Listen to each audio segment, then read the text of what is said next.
Hello everyone. Good morning, good afternoon, good evening, depending upon when you are watching this video lecture. In the earlier sessions, we discussed about determination of residential status of individuals, HUF, and other types of SSCs including companies, firms, AOP, BOI, artificial juridical person, etc. So determination of residential status is one part that is in general contained in section 6. And after the determination of residential status, why that residential status will be useful is basically to identify the tax incidence. In other words, to determine whether a particular income comes under the purview of Income Tax Act of India or not. If yes, we say there is tax incidence. If no, we say there is no tax incidence. Which means if there is tax incidence, certain incomes will be taxable. If not, they are not taxable, simply speaking. So that tax incidence, of course, will be determined on the basis of the residential status of the SSC only. And once we know the residential status of the SSC, we should also know whether the income that has been earned by the SSC is accrued in India or not, or whether it is received in India or not. So the tax incidence broadly depends upon three factors. 1. Residential status. 2. Place of accrual or receipt of income. 3. The timing of accrual of the income. So the third point is basically about when the income is received or accrued during the previous year, then only it will be taxable in the assessment year. We know that rule. So keeping the timing apart, majorly the taxability or incidence of tax depends upon two factors. 1. The residential status. 2. The place of accrual or receipt of income. If any income is accrued or if any income has arisen in India, then it will be taxable for every type of SSC, ROR, NOR and NR. Same way, if the income is received in India, that is also enough. Even though it is not accrued in India, even if it is just received in India also, still it is taxable in all the three cases, ROR, RNOR and NR. If the income is deemed to have been received in India, then also it is as good as received. If the income is deemed to have been accrued or arisen in India, then also it is as good as accrued or arising in India. So the word deemed always equates itself with the original word. So accruing or arising, deemed to accrue or arise. Actually received in India or deemed to have been received in India. So when we say actual word and deemed word, both are taxability wise the same. But of course, what are the situations when we can deem an income to have been received in India, or when we can deem an income to have been accrued in India? Those things we will discuss in the today's class. But before going to that, everyone should be very much thorough with the existing provisions already discussed, which are the core things for problem solving. Of course, the first part is determination of residential status, which vastly depends upon the number of days of stay of a person, whether in the previous year or for the past few years. Accordingly, the residential status will be determined. And tax incidence depends upon the residential status and the place of accrual or receipt of income. If the place of accrual or receipt deemed to be accrued or deemed to be received, if all these things are in India, then automatically that is taxable in all cases. Everybody, irrespective of residential status, such incomes will be taxable in India. That's it. However, if the place of accrual is also outside India, place of receipt is also outside India, then it will be taxable only for ROR. It will not be taxable for RNOR and NR. If the income is earned also outside India, received also outside India. But while writing, what we should use? Instead of using the word earned, we should use the word accrued or arisen outside India, received outside India, then nothing is taxable in the case of RNOR and NR. However, here also there is one more exception to this exception, particularly for RNOR. If any income has accrued or arisen to the SEC outside India and received also outside India from a business which is controlled from India or a profession which was set up in India, then such income shall be taxable in the case of RNOR. Though it will not be taxable in the case of NR, it shall be taxable in the case of RNOR. That is a very crucial exception. One is that even though income has accrued outside India, income was received outside India, it will be still taxable in the hands of RNOR if such income is received from a business which was controlled from India or a profession which was set up in India. In that case, only RNOR will attract the taxability from any income, though such income has not at all been received or earned in India. Still it becomes taxable in case of, once again, only RNOR. Of course, for ROR we don't need to check anything.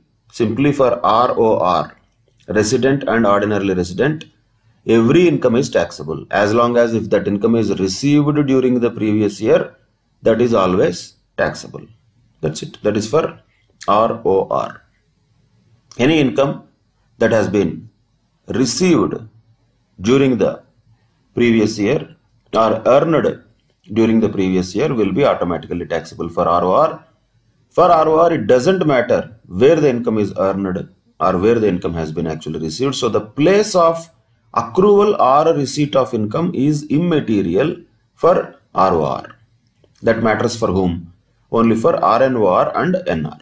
Same way, one more point to be noted, the same point. In other words, while solving the problems, where from the business is controlled or where the business is set up will be relevant only for RNOR. That is irrelevant for ROR also because anyway it is irrelevant. That is irrelevant for NR also because it is not going to be useful for non-resident, since non-resident will have any taxable income only if the income has been earned in India or received in India. In any other case, irrespective of whether the business is controlled from India or profession set up from India, irrespective of any of those additional facts, non-resident will not have any taxable income like that. So the word controlled from India in respect of business, set up in India in respect of profession, these two are only relevant to be checked for RNOR. For any other type of SSE like ROR or NR, these two are completely irrelevant. We don't need to even look at them because those two are quite opposite. ROR, everything is taxable. For NR, nothing is taxable if such income is not earned in India or not received in India. That is the tax incidence under section 5. These are the core things that will be required to be applied while solving the questions at a computational level, and application of concept of tax incidence also will be in these lines. However, before actually solving the questions in relation to tax incidence, we have to, if not deeply, at least quickly go through some of the terms which are already used in this discussion on tax incidence. Like for example, when we can say an income is accrued in India, if it is earned in India, that looks like reasonably straightforward. When we can say an income is received in India, naturally when it is actually received in India. But always the question comes, Boss, what is this deemed to be received? What is this deemed to be accrued? That will be the cases naturally which are not evidently clear. They are not clear. But the law is telling they are deemed to be received or deemed to be accrued. So anywhere, wherever there is a deeming provision, it has to be explained by the law. Nobody can have deemings according to their whims and fancies. Not possible. So any deemed provision will be explained by law very precisely. These things are called deemed to be received. These things are called deemed to be accrued in India. That is what is another important discussion that we should have for understanding these two words, because they matter a lot while determining the tax incidence. Income received in India and income accrued in India, anyway taxable in all cases. However, what are the incomes which are deemed to have been received in India? What are the incomes which are deemed to have been accrued in India? Those things also we should definitely have a look at. Now let us first discuss about the incomes which are deemed to be received in India. Of course, here the major point is about received. Don't worry much about India. This is not the major point. So the major point here basically is about when can we say something as received, though it is not actually received. If it is really received, we don't have to deem it to be received. As we already discussed, we don't need a horse to be deemed to be a horse. We don't need to deem that, right? And when we say a donkey is a horse, that means we are deeming something, right? So here also, when we are using this word, the bigger word that is received is the word we are using. When we say received, is it really received? In that case, we don't need to deem it, no? Means what? In the following cases, there is something which might not have been actually received by the SSC, but still we are deeming it to be received. So the focus here is on the receipt. Though the receipt did not happen, in the following cases, we are deeming that, we are assuming that the following things have been received by the SSC. But one point to be noted here, in this particular case, this is not what is more important. The word India is not that important. What is important here is the word received. India, of course, if it is happening in India, definitely it is deemed to be received in India. So the focus here is on the word received. The deeming is more about received, not about India. Deeming is not about India.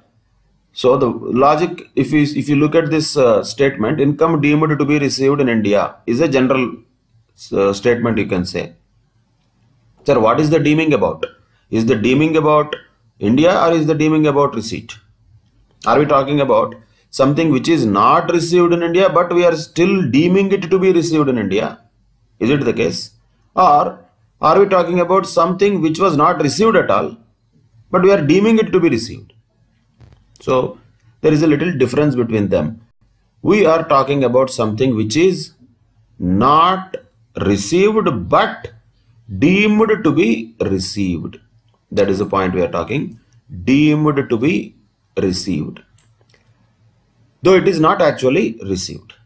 Of course, we are talking about India always, because if it is received or deemed to be received outside India, we don't care about it.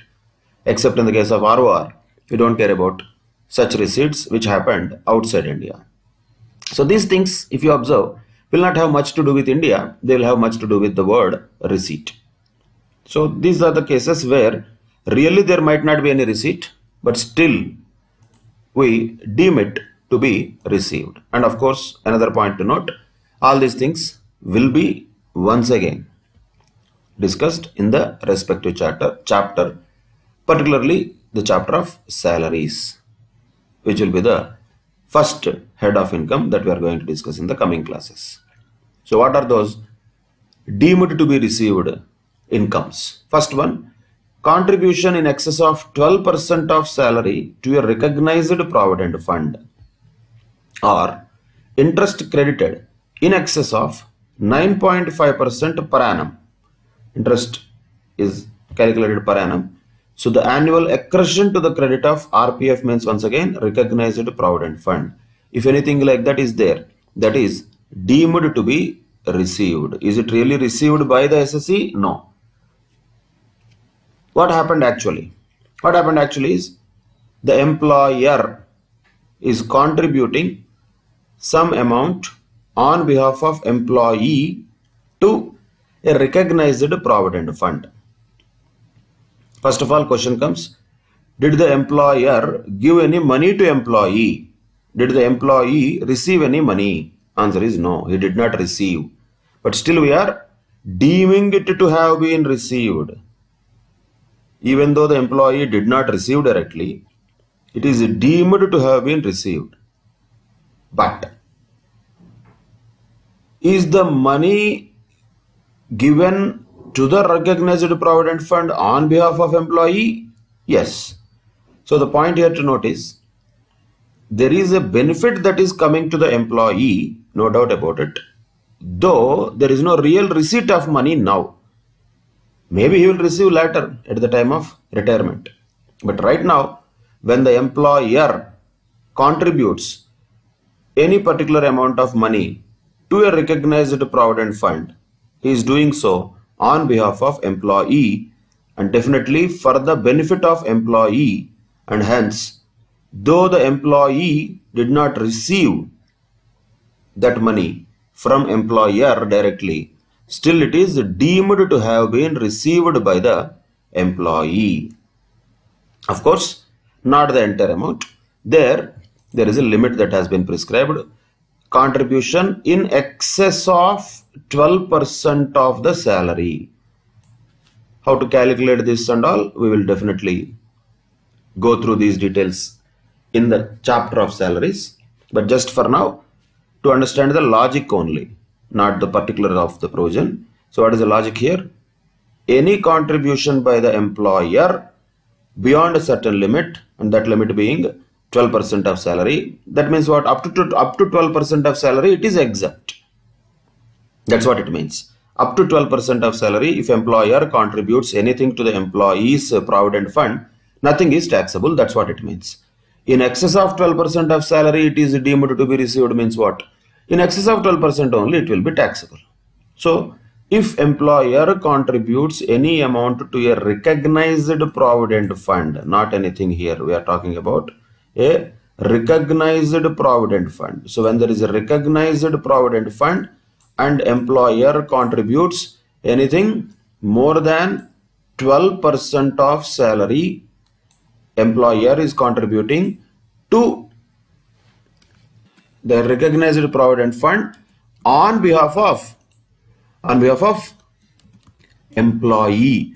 So employer is contributing more than 12% of salary to the recognized provident fund on behalf of employee. So though employee is not receiving any amount directly, still it is deemed to have been received. That is a point. So that is the first point in relation to deemed to be received provisions. Of course, within this there is one more point. Like, if there is any interest that is given, of course there will be interest. Recognized provident fund, or for that matter any provident fund, is a kind of savings account for the employees, wherein there will be accumulated amounts over a period of time, which will be coming from employer also, a little bit from employee also. Both will deposit some compulsorily to be saved amounts in the provident fund. And once there is like a bank account, like a provident fund account, both are similar. Only thing is, who maintains that is a provident fund organization, that is recognized provident fund we are talking. So will there be interest on that? Definitely yes, because it is like a savings account, there will be interest on that account. That interest also is not going to be given to the employee. Employee is not going to be called by the provident fund organization and he is not going to be given some money every year. Was please collect your interest, take it home, like that. Nobody is going to give any money to him. But what happens? Interest is automatically credited to the same provident fund account. That is also, though not received by employee directly, it is also deemed to have been received by the employee. But here also there is a limit.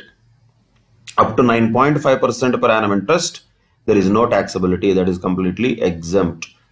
If any interest is credited to the recognized provident fund in excess of 9.5% per annum, we can call that as annual accretion. That is a word used by law. Annual accretion. Accretion means additional amount. Why any amount will increase by itself?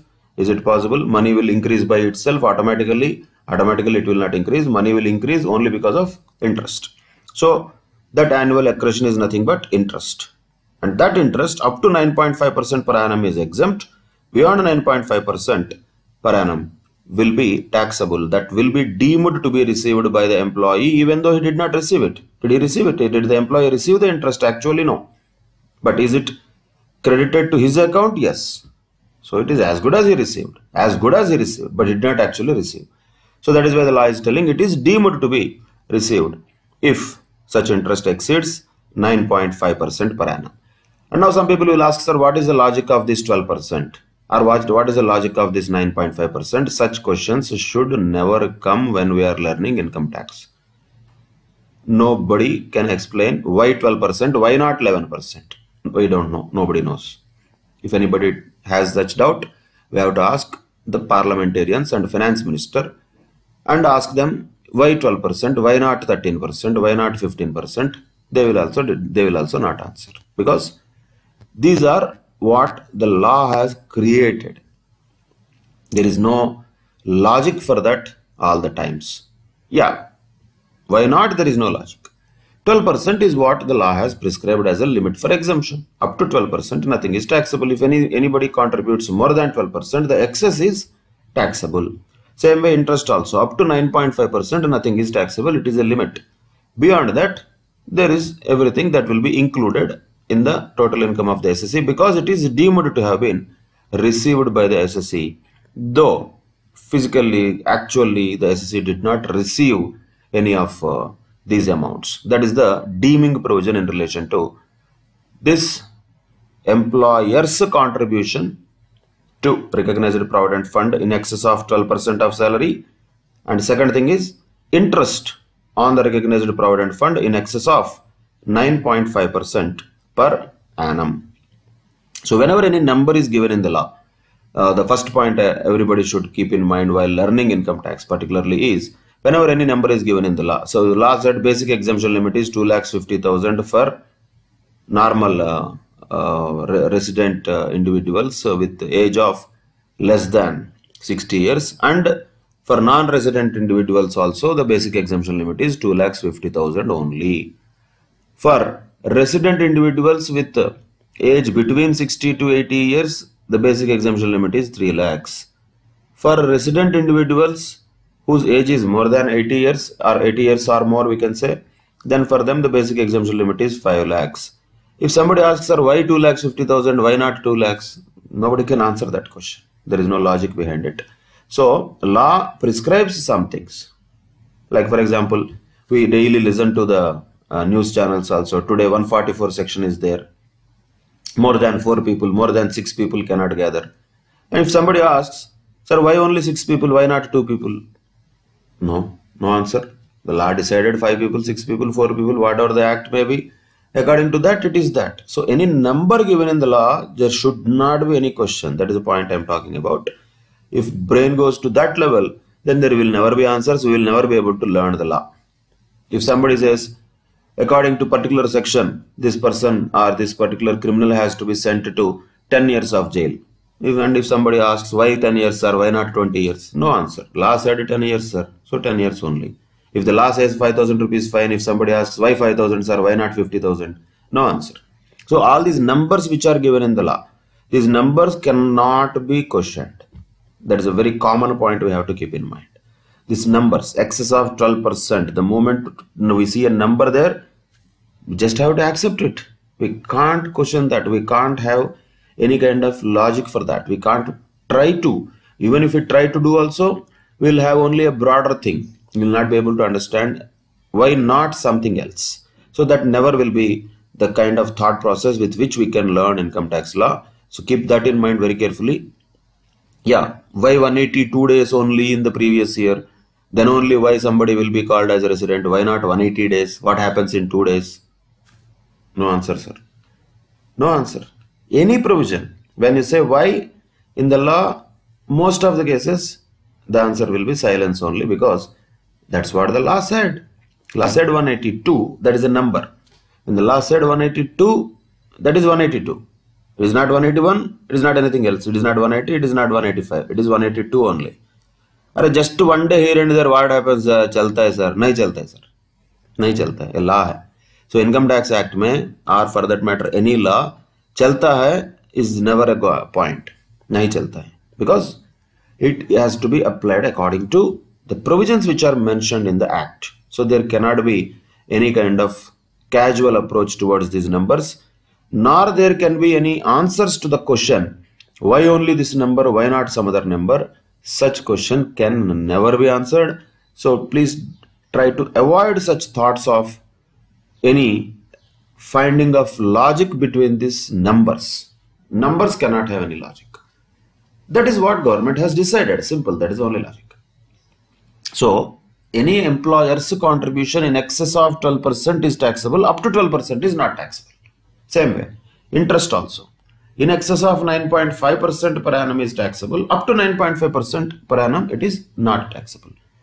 In excess of these limits which are prescribed in section 7, even though those amounts, the employer's contribution or interest, though they are not actually received by the SSC, they are deemed to be received by the SSC. That's it. That is the first situation of section 7. Then the other two are not really that important, but yes, we can just refer to something like section 80CCD is a section related to certain pension schemes, and if any contribution is made by the central government or any other employer, so that itself covers central government or any other employer, means any employer basically. So simply, just like provident fund, if any employer, including central government also will have some employees, no? Central government is also an employer. So whoever that may be, whoever that employer may be, doesn't matter, irrespective of the employer, whoever that may be, if any contribution is made to a scheme, which type of scheme? That is a scheme which is a pension scheme referred in section 80CCD. If any contribution is made by the employer to such a scheme, of course, for whose benefit? Employer is contributing to whom? Naturally for the benefit of employee. So the pension scheme is created for the benefit of employee. But will the employee receive anything now? Definitely not. He will receive some pension after the retirement. So till that time, employer keeps on contributing some amount to such pension scheme. Is that actually received by the employee? Answer is no. It is not received by the employee. Does it mean it is not taxable? Again, the answer is no. It is still taxable. Why? Because it is deemed to be received even though it is not actually received. Logic wise, these two are same. Here only thing is it is a PF scheme. This one is a provident fund scheme. And here we are talking about a pension scheme. This is under 80CCD. So here it is a pension scheme, and in the earlier case it was a provident fund scheme. That is the only difference. Other than that, there is no difference between these two. Logic is still the same. So here it is pension scheme. Here it is provident fund scheme. Ultimately what is happening is same. What is happening? The employer is contributing some amount on behalf of employee to what? Here is contributing to a recognized provident fund scheme. Here is contributing to a pension scheme. Of course, referred in section 80CCD. Don't worry about this section. We will come to that. It's a deduction section, which is the one which we will encounter at the end of this entire income tax learning process. So, just a section number is given. That means that section has a reference to certain pension schemes, and any contribution made by the government or employer, any employer, to such scheme on behalf of employee should be deemed to have been received by that employee, though physically is not receiving any money directly from employer. That is why there is a deeming provision about this also. Same here also. Deeming provision is applicable for employee. Though he has not actually received them, still it is deemed to have been received by employee. However, here there is an advantage of exemptions given to the extent of 12% of salary in relation to the employer's contribution to recognized provident fund. Up to 12% of salary of employee, there is no taxability. That means nothing is taxable. That is exempt one way. Same way, interest also up to 9.5% per annum, nothing is taxable. Beyond 9.5% per annum only will be taxable. The words here used are in excess of. In excess of is a very important word that we have to keep in mind. So here also and here also.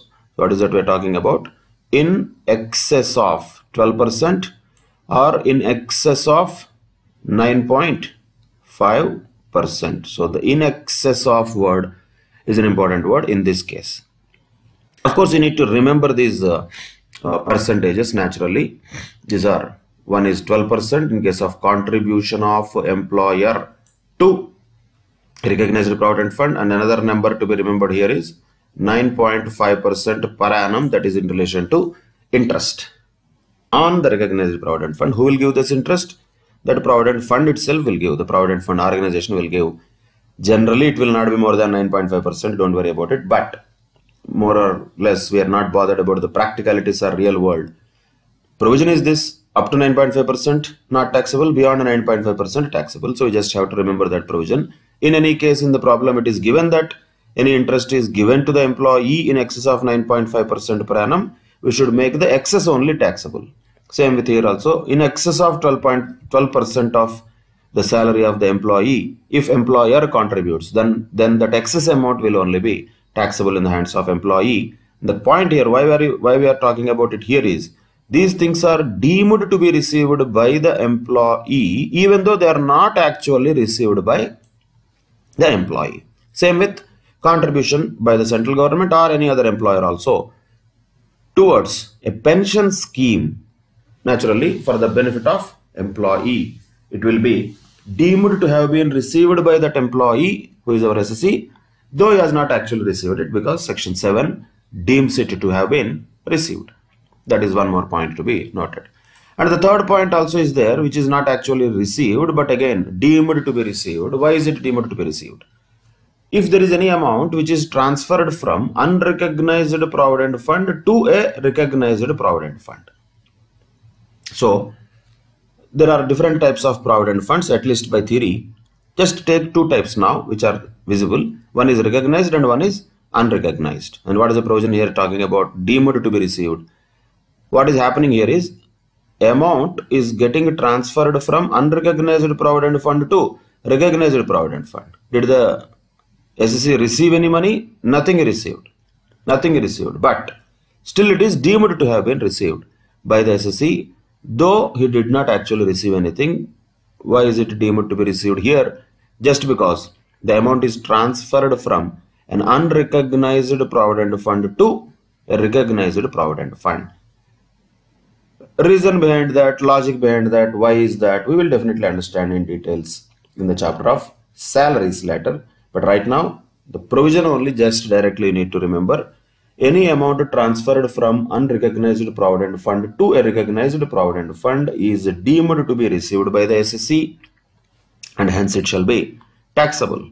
When it is deemed to be received, it shall be taxable, simply speaking.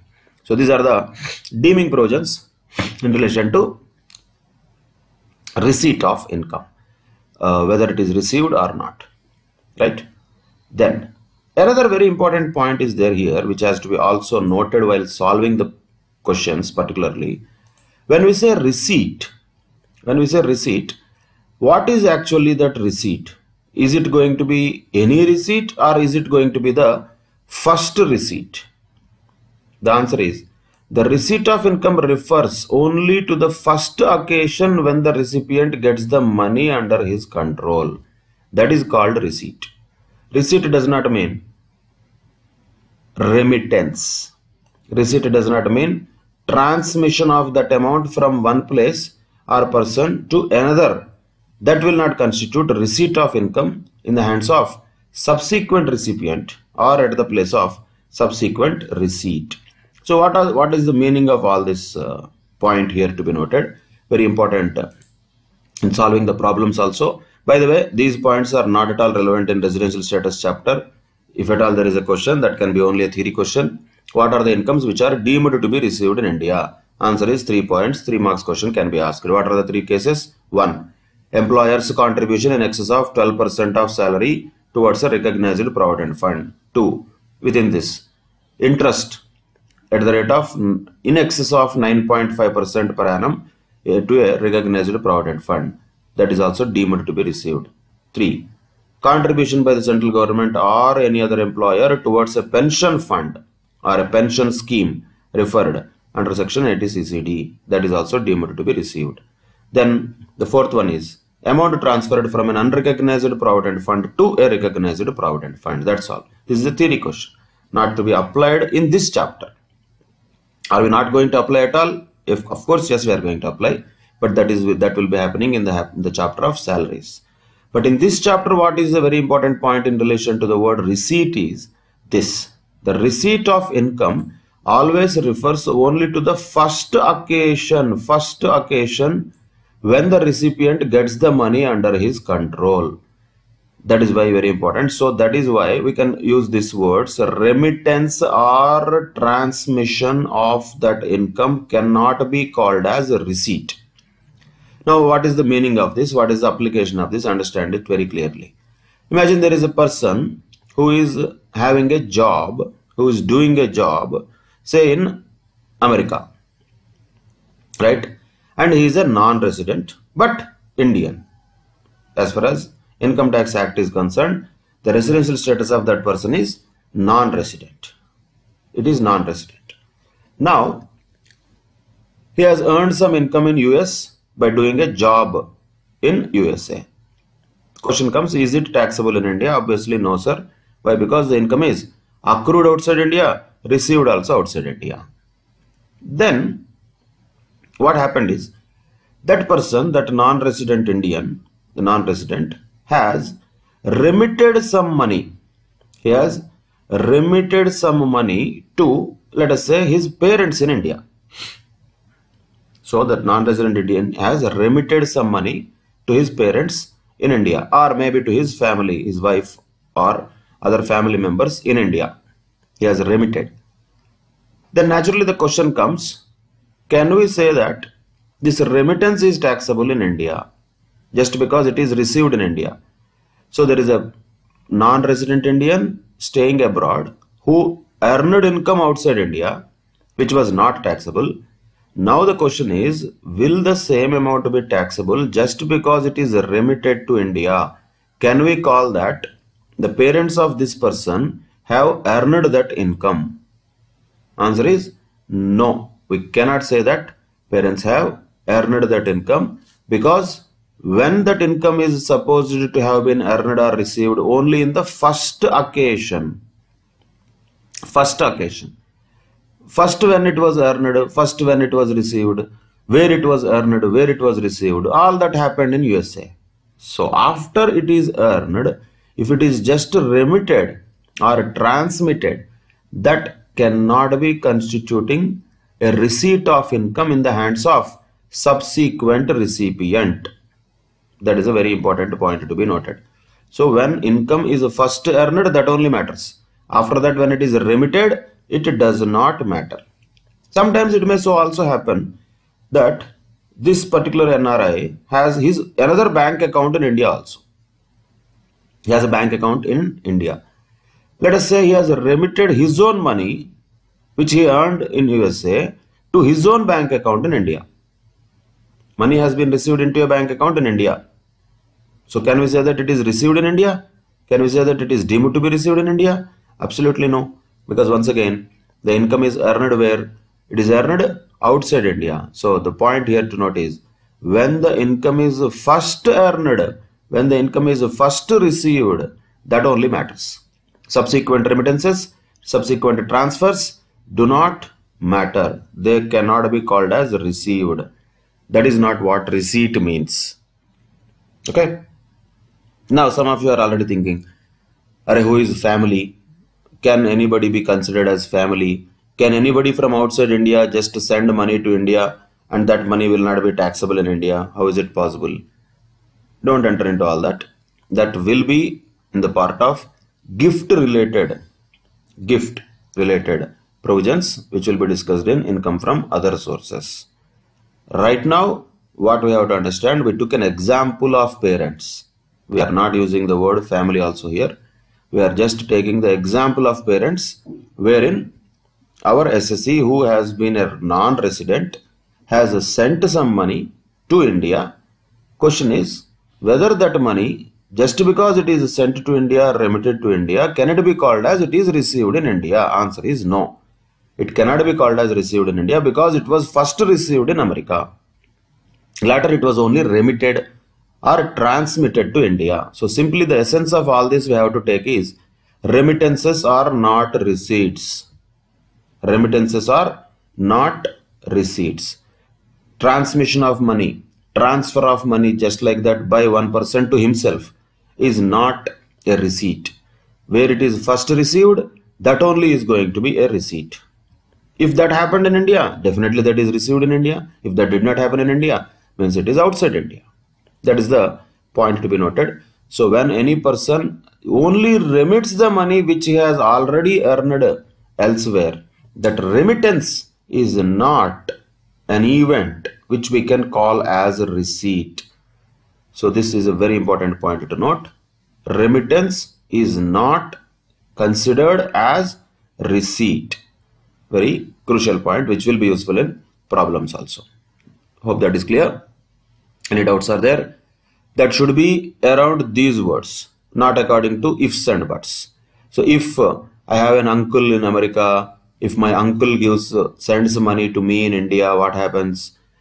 No, we will discuss all those things in income from other sources. There is a huge provision in relation to gift.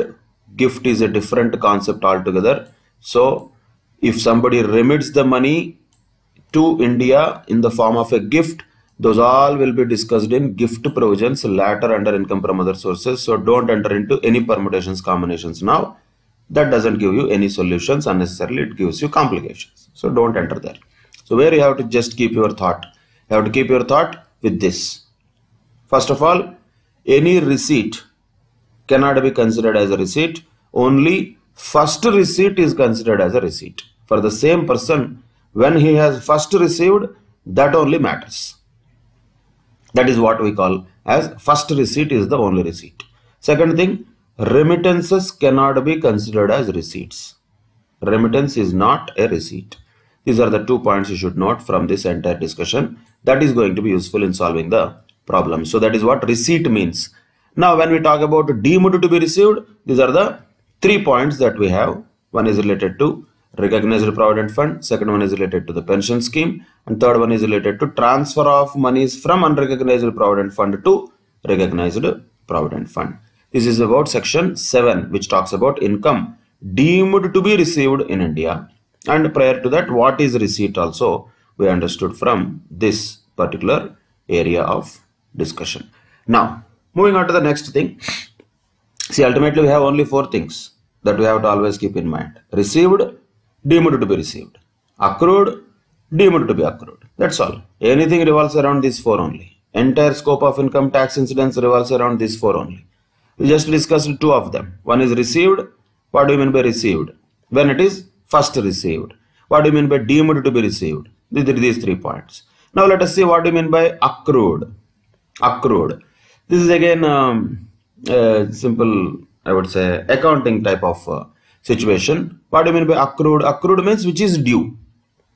So whether there is a particular amount which has been earned, though it is not received, we will call it is accrued. Just for example, for understanding purposes, let us say somebody has done some work in December and his salary will accrue throughout the month day to day, but it will become due when on the 1st of January, let us say, according to the policy of that company. So accrual happens every day. Due it will be on 1st of January. So there is a little bit of difference between accrual and due, but as far as Income Tax Act is concerned, it does not distinguish between accrual and due. That doesn't matter. Income tax means income tax takes accrual and due both as same. Accrual and due both are okay, same. So accrual is also considered as due as far as Income Tax Act is concerned. Though it is not due, even if it is accrued, that is enough for Income Tax Act to consider it as income. Classic example for this can be in relation to interest on securities, because mostly that is where accrual and due concept will be very much applicable. Any securities for that matter. In this example, they have taken government securities. Don't worry about government here. Any securities. Interest on securities is usually payable on specified dates. Say for example, 1st January, 1st July, like that. In all such cases, the interest would be said to accrue from 1st July to 31st December. And again, 1st January, it will fall due for payment. Just take a simple example here for understanding purposes.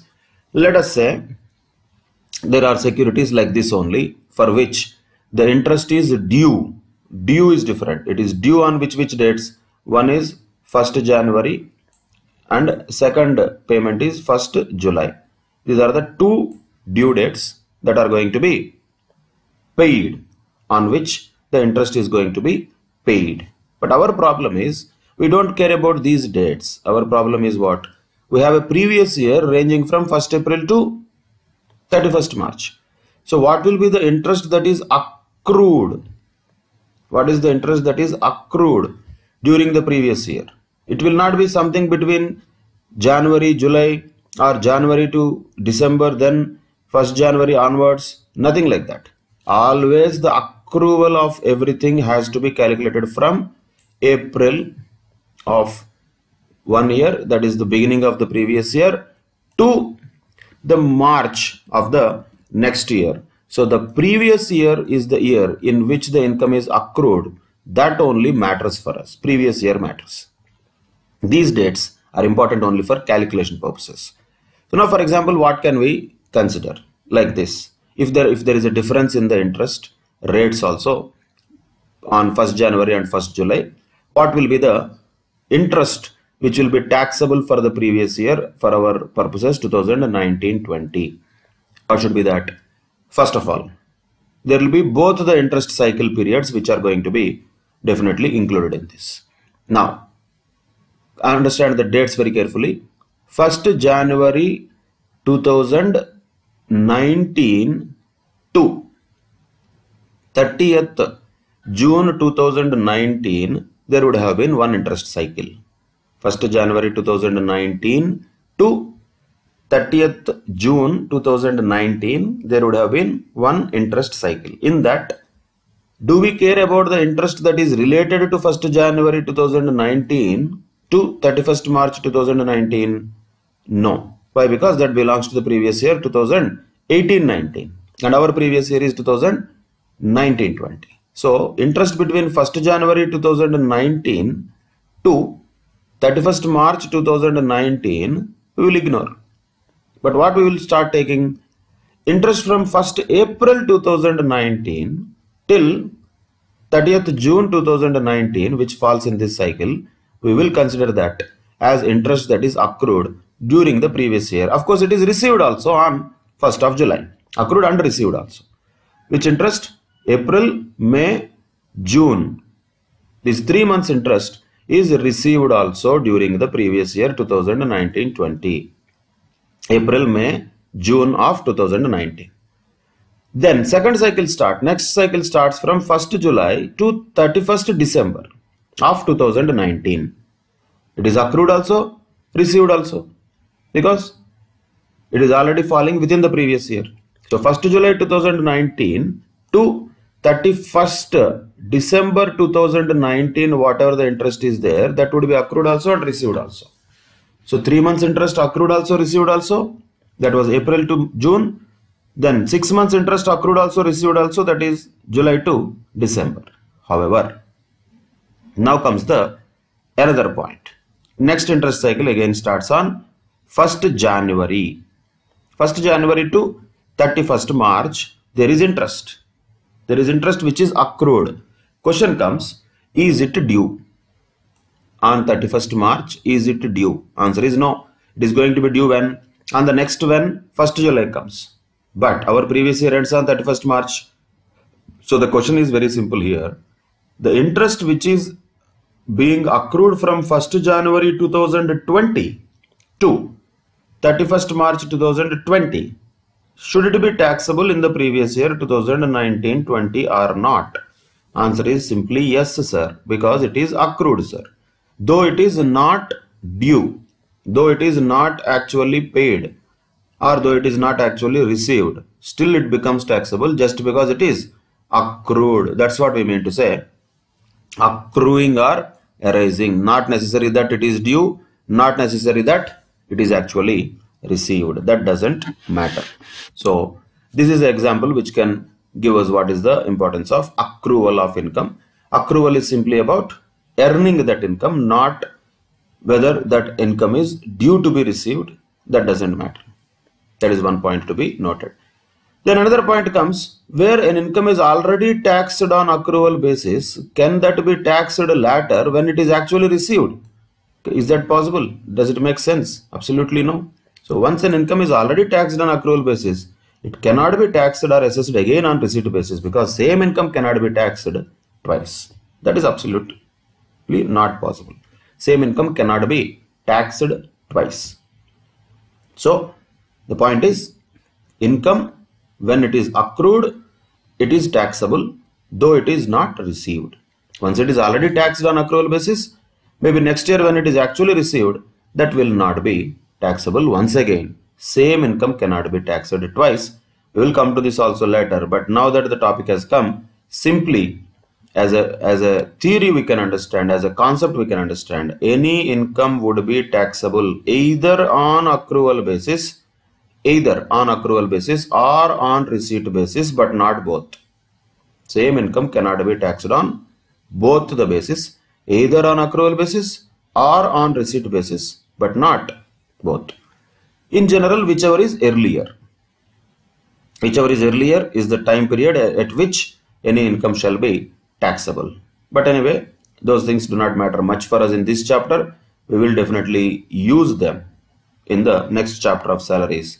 But concept wise, these words are important. Accrual and receipt. Both are not same. What is the taxable event? It is not the receipt only, it is the accrual also. So any income which is accrued, even though not due for payment, even though not actually received, still becomes taxable. That is the essence of that word, accrual.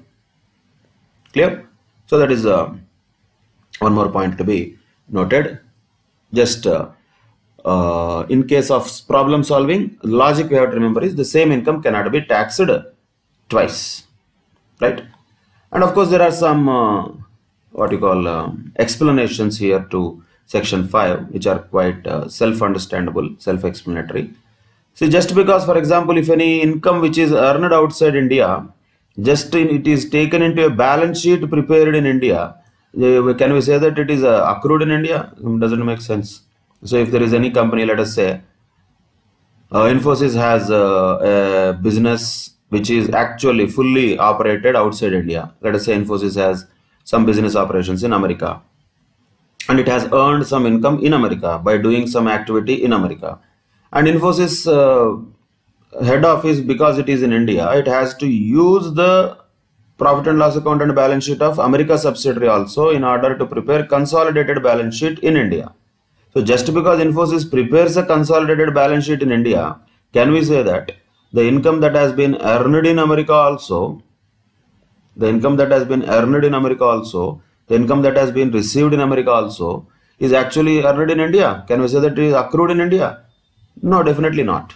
That is why there is no need of an explanation, but just to clarify the doubts, unnecessary doubts will be there.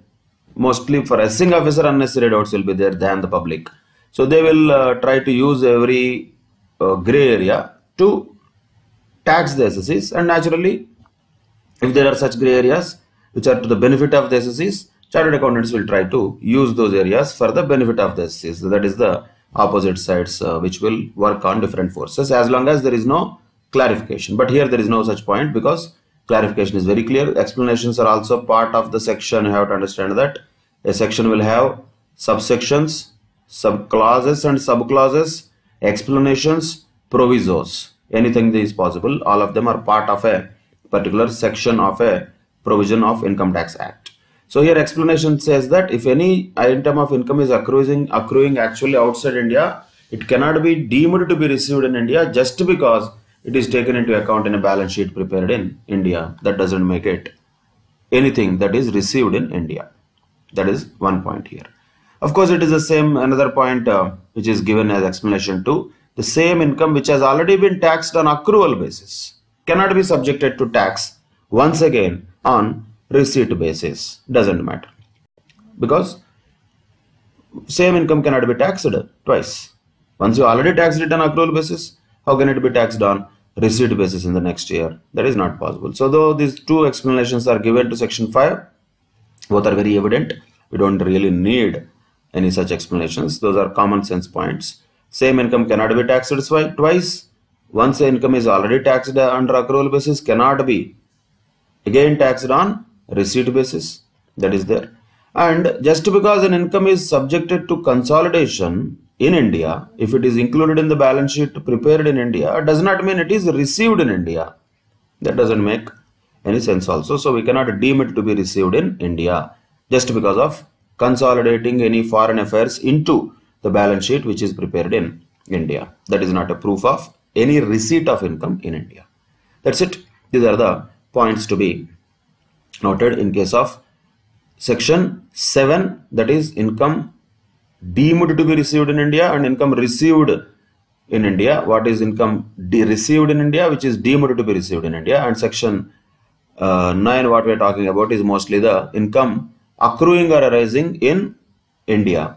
Now there is one more point here, that is section 9(1), which talks about any income that is deemed to accrue or arise in India. This is a very important section. This is going to be useful in problems. Any income which is deemed to accrue or arise in India. So very clear point here. When we can say an income is accrued or arising in India or deemed to accrue or arise in India, that is what is this section 9(1) says.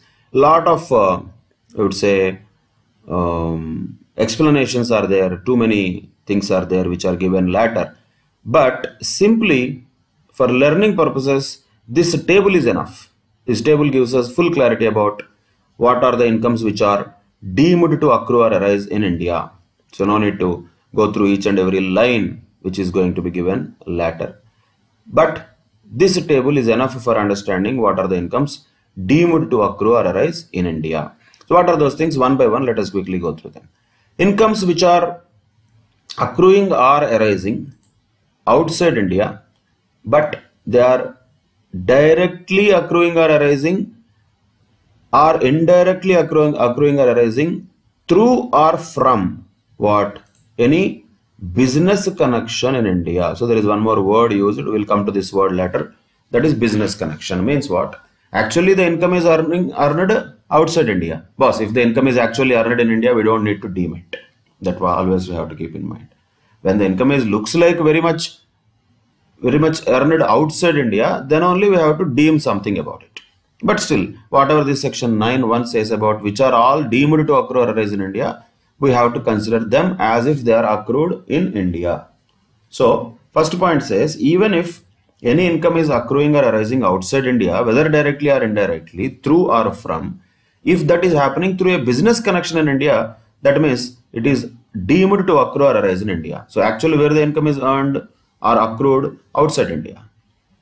But how it was earned? Directly or indirectly, through or from a business connection in India. So another word is used here, very broad, open word, business connection. So if there is business connection, that means any income earned outside India also is deemed to be earned in India. That is one thing, which is a separate discussion by itself. We will come to that later. But second one is clear, easy. Any income is coming from any property or asset or a source of income in India, then naturally it is deemed to accrue or arise in India. For example, if somebody has a property in Bangalore and the rent from that property, the tenant deposits directly into an account of a non-resident who stays in America. That American, the person who is not a resident of India, or maybe he's an NRI also, doesn't matter. As long as income tax law is concerned, he is a non-resident. He has not come to India to collect the rent. He is receiving the rent outside India. But that property is situated in India. So should we say that income is received or that income is earned in India or not? Of course, yes, it is earned in India. So we call it deemed to accrue or arise in India. If that income is coming from or through any property or an asset or any source of income in India, or if that income is earned directly or indirectly through or from any business connection in India. Same way, if that income has been earned by transfer of any capital asset, situated in India. Same logic you can apply. The same person, the non-resident who had a property in Bangalore, he sold that property. But he did not receive the money in India. The sale proceeds of that property have been remitted to him. They have been transferred to him to America. So where can we say the first receipt is there? First receipt is in India because the transfer of capital asset is happened in India, which means it is taxable in India. Why is that? Because it is deemed to accrue or arise in India. That's it. This is the first point here. Income deemed to accrue or arise in India. When is that? If that income accrues or arises to the SSC, but though it accrues or arises outside India, if that accruing or arising happens directly or indirectly or through or from any business connection in India, or from any property or any asset or any other source of income in India, or from the transfer of any property or a capital asset in India, then such income shall be deemed to have accrued or arisen in India. That is first point. Second point is logical. Anybody can just understand that. Imagine if somebody works and earns a salary for services rendered in India. So salary is earned towards services rendered in India. Once again, in India, sometimes people may think physically he should be in India, not necessarily. We can consider this as a for India. That also is possible. So if there is a salary earned for services rendered in India for a purpose of a business in India, then also it is considered as deemed to accrue or arise in India. So here the point to be noted is salary is earned, but where the services are rendered? The services are rendered in India. So that person is in the payroll of an Indian organization and he has rendered some services in India. Then automatically that amount is deemed to accrue or arise in India if the services are rendered in India. So that is another point to be noted in relation to section 9(1). So sometimes it may so happen that, let us say, some foreign consultant is there, like a employee only, but he comes to India, say for a period of 20 days or 30 days, and then goes back. But he receives all this salary outside India. To the extent that salary relates to the services rendered in India, it becomes deemed to accrue or arise in India. So this is the second point to be noted. If any salary is earned from the services which are rendered in India, that is deemed to accrue or arise in India, which means they are taxable. The moment it is deemed to accrue or arise in India, we know that it is taxable for all. ROR, RNOR, NR, for everybody, this becomes taxable if any salary is earned for services rendered in India. And now the next one comes, which is a variety one, though it does not suit the common sense, but still, since the law says, we have to accept that because that is the reality. What the law says? If any salary is payable by the government to a citizen of India for services rendered outside India, look at this. Salary is paid by whom? Government. To whom? A citizen of India, not to anybody else. A citizen of India. For what?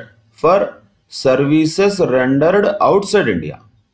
Generally, who will be that person? Government will pay salary to for services rendered outside India, that to an Indian citizen.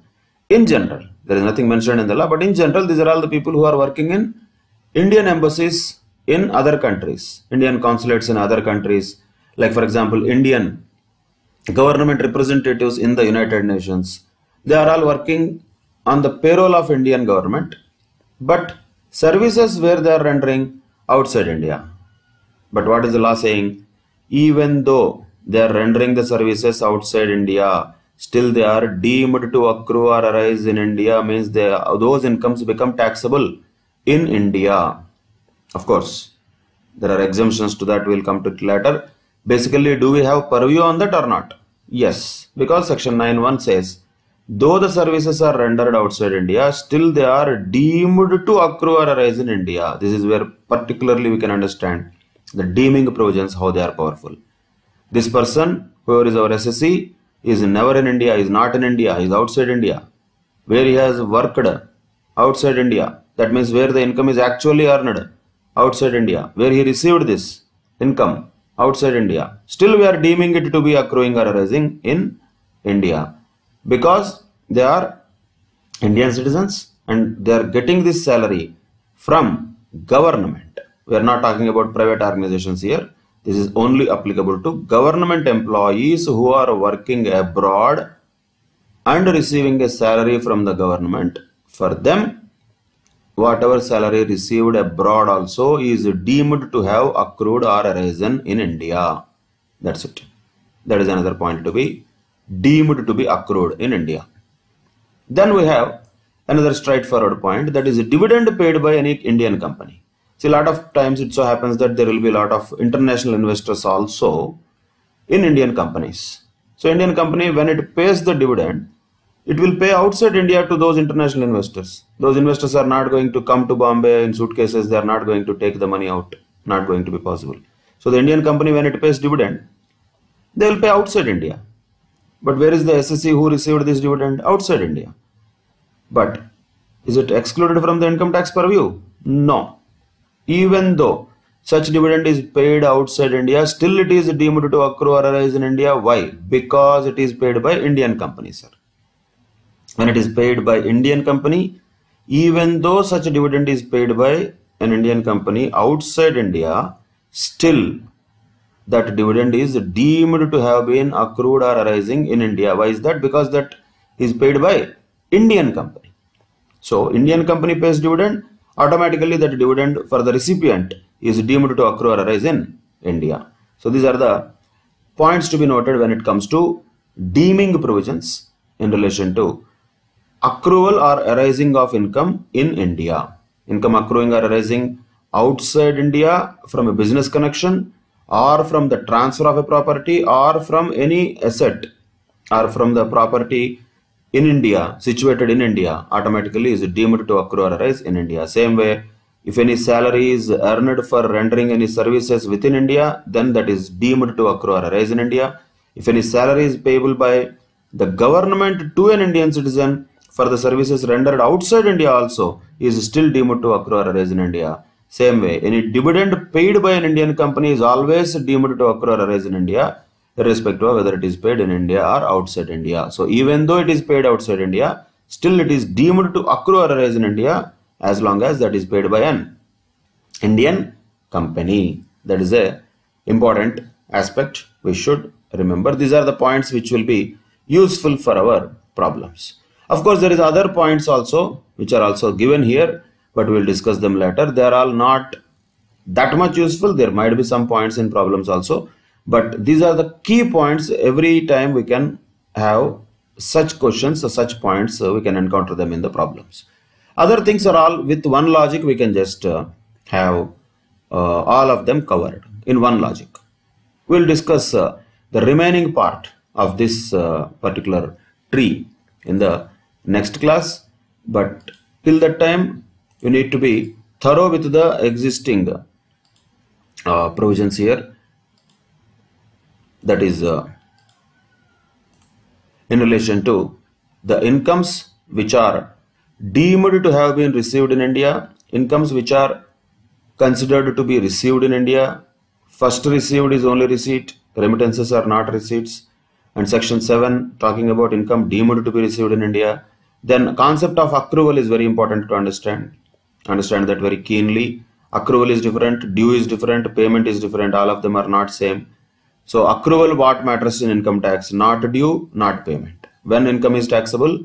When the taxable event arises when the income is accrued. Even though it is not due, even though it is not received, still an income can be taxable on accrual basis. Of course, once it is already taxed on accrual basis, it cannot be taxed once again on receipt basis. That is a different story. But accrual is the first taxable event for any income. That is a point to be noted. And very importantly, this chart, you have to understand where the incomes are deemed to have been received, deemed to have been accruing or arising in India. Received is in section 7, accruing or arising deeming provision is section 9(1). So in this certain part has been discussed. These things you have to be absolutely clear with these provisions. No confusion should be there. No imagination should be there. What is told in the law, that only has to be just understood and remembered. That's it. So what is business connection? Of course, is a different discussion. We have to do that later. Other than this business connection word, all other things are very clear in their case. There is no confusion in the other points. Business connection, yes, is a new word. It will be explained by law in the coming provisions. We will discuss that also. And quickly we'll go through this interest, royalty and fees for technical services. See, all of them we can just cover in one topic. All of them are similar. Interest, royalty, fees for technical services. That's it. Logic will be same. Once you apply the same logic, irrespective of the type of income that anybody receives, the taxability will be similar. We'll discuss these remaining points in the next session. Once we are done with that, once we understand what is a business connection in India, with that we can conclude the theoretical portion of tax incidents. Then we can move on to problems related to this particular chapter, which will happen in the upcoming classes. Right? Till then, take care. Bye bye. Thank you very much.